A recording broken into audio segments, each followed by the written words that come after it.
Chapter 3: Religious Evil. Nothing has affected the ability of humans to live together upon earth in peace and harmony more than religion. More humans have been killed, maimed, and persecuted for the cause of religion than for any other reason. Although political and economic factors have added to human misery, religion has done the most damage. Many religions claim that theirs is the best, that theirs is the right one, and that if all the people in the world were to adhere to and follow theirs, heaven on earth could be established. Countless books and studies have been written and published about religion and its effect on human society throughout the course of Earth's history. These publications, however, leave out many of the negative effects of religion. Nothing has affected human thought and action more than religion. Nothing has caused more heartache and pain than religion. Religion has caused innumerable and incomprehensible wars that have resulted in the loss of an immeasurable amount of human life. Religion causes intimate personal depression that results in emotional guilt, misery, and uncertainty about one's self-worth and value. In spite of all the empirical and clear evidence of religion's negative effect on human nature, nothing is more powerful and nothing is more widely employed in the pursuit of happiness than religion. The human search for happiness and value is the core fuel that powers the course of human events upon this earth. And it's in this search for happiness and value that religion performs its greatest role. Religion centralizes itself in the energy of the human mind. Thereby, religion has become the most effective and powerful use of this energy. Religion cannot be defined and limited to organized belief systems that are generally classified as the world's main religions.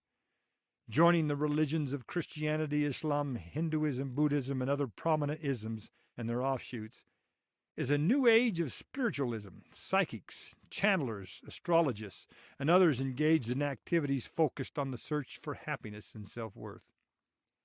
Not to be outdone by these widely spread conformist movements, science is also a religion. Science joins religion in the search for happiness and value, which comes from the perception of understanding versus the negative implication of ignorance. Scientists and researchers become quote-unquote published gurus in their own right. Famous scientists throughout history have become its prophets, its revelators, its seers and ministers.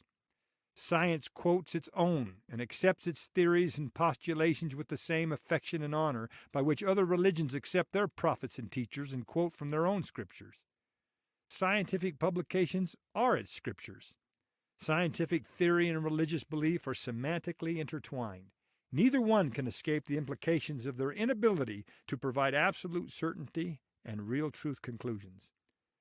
Both science and religion provide the follower with certain emotional values of the illusion of happiness and self-worth. Whether receiving an accredited university degree or receiving a certificate of baptism, thus being saved, both are emotionally charged perceptions that are no more valuable to the reality of self-worth and happiness than the paper upon which the degree or baptism is proven. Both religion and science can be properly defined under the general term of philosophy. Philosophy is best defined as the study of the fundamental nature of knowledge, of reality, and of existence. We can refer to both religion and science and all philosophy of every nature and kind as the philosophies of men. The male gender has been chiefly responsible for the study of human nature, and men the main originators of both religion and science. Now, women should not take offense to this, because nothing the philosophies of men have created upon this earth has led to happiness and individual self-worth. On the contrary, when the real truth is revealed about how the philosophies of men first started and why they were supported and perpetuated by men, women will gladly disavow their role in the historical development of religion, science, and philosophy. The philosophies of men mingled with their scripture are responsible for the devastating amount of human history and tragedy to which the human race has been exposed throughout the history of this earth.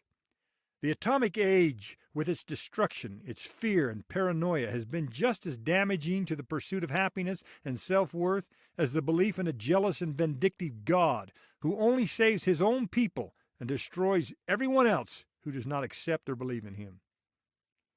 From the relatively little-known scientific scripture written by Robert Hooke and Max Planck to the more popular prophecies of Einstein and Oppenheimer, the first atomic bomb was created and has destroyed many lives, or has threatened to destroy the majority of the human race.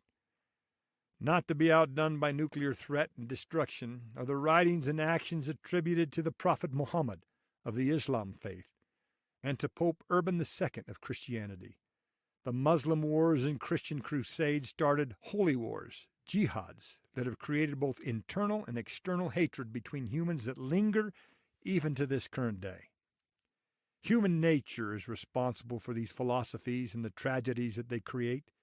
From the first time that mortals begin to wonder about their existence and call upon an outside, invisible, unknown force to answer the questions about their reality, their innate human nature has deceived and misled them. The lingering questions of who we are, why we exist, and where we came from, and where we go after we die, circumvent all other emotional activities of the human mind. Humans have always struggled for the necessities of life and have competed with each other for the limited resources of the earth. But the struggle within is responsible for the most problematic emotional effect on happiness. Ironically, if one doesn't know the answers and cannot find them within, it suggests that that person is flawed intellectually or in some other way predisposed to ignorance. Nevertheless, the questions still linger and the search for answers remain foremost in the mind. Is there someone else who might know the answers? Does there exist a messenger sent from the source of all knowledge to provide the answers? If I don't know, then who does? Humans fight the thought that they might be stupid and can't find the answers for themselves. This enmity, this hostility, this idea that you are not smart enough to find out your own answers when you feel emotionally inside that you are smart enough, this enmity of human nature compels a search for knowledge and understanding. There is a constant battle between the conscious and subconscious mind. Humans know that they are different from any other animal upon earth. Subconsciously, we recognize this difference. But many don't understand why or how we became so different. This inner battle, this cognitive dissonance, compels us to figure it out. In the search for the answers, the sincere and honest ones, those who admit their lack of knowledge, they become susceptible to the philosophies of men mingled with Scripture. This is because humans place such an important value on knowing and having the innate questions about their existence answered. Because of this, when they can't figure out the answers for themselves, unscrupulous men, mostly men, some women, knowing of the intrinsic value and continual longing for answers, these people, these false messengers, set the price for which the value of knowledge is bargained. The one who provides the answer is allowed to set the price that is charged. And like everything else in this world in which you can buy anything for money, the searcher will pay just about anything for the answers, if convinced that the answers are of worth. The answers to life's questions have become a commodity that one can purchase, sell, trade, and negotiate for in other terms. The unscrupulous ones have become the merchants, the sellers of knowledge. Because of this natural enmity, this battle for self-worth within the human mind, these merchants do anything they can to protect their pretense of the possession of knowledge. To protect themselves, they take the treasures of the earth, and with money, finance armies to reign with blood and horror on the earth. None of the gods created by the philosophies of men mingled with Scripture are real, but their power over the human mind certainly is. From the moment that a sincere inquirer of truth in submissiveness kneels upon the earth and asks for guidance, O God, hear the words of my mouth. O God, hear the words of my mouth. O God, hear the words of my mouth. This one becomes vulnerable to being answered by the only God of this world, one's own mind.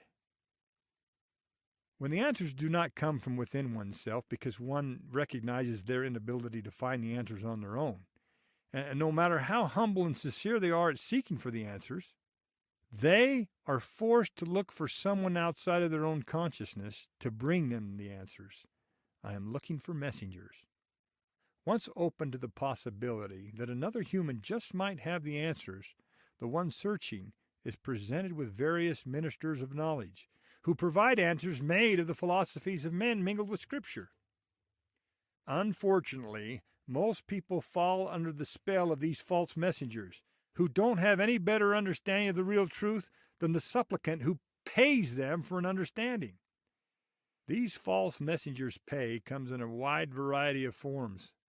Most receive actual money or other relevant material goods for their services, but all receive a payment that is more enticing than all the money in the world: power over another person, respect and standing, and accolade-laced value from their followers.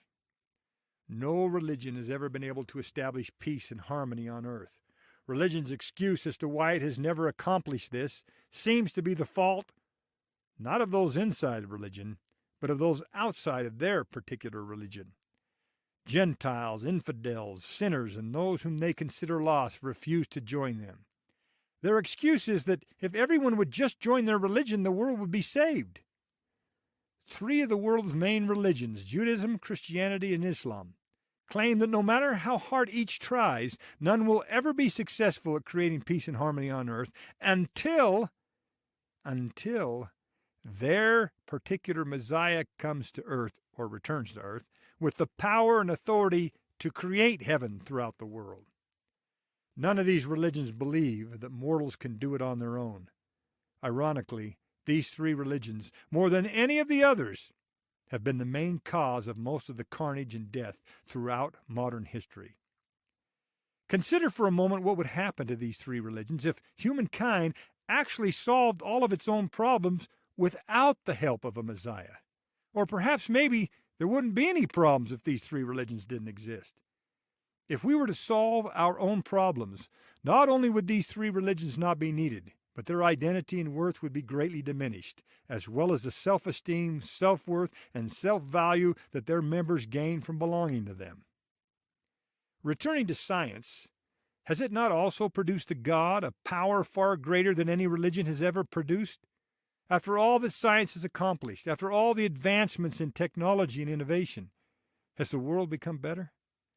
And maybe for the few. Maybe for the ministers of knowledge who have deceived the rest of the world, but not for the majority of the human race. So we must ask ourselves a very important question. If religion and science are not the solution, could it be that these philosophies of men mingled with their Scripture are actually the cause and effect of all human misery?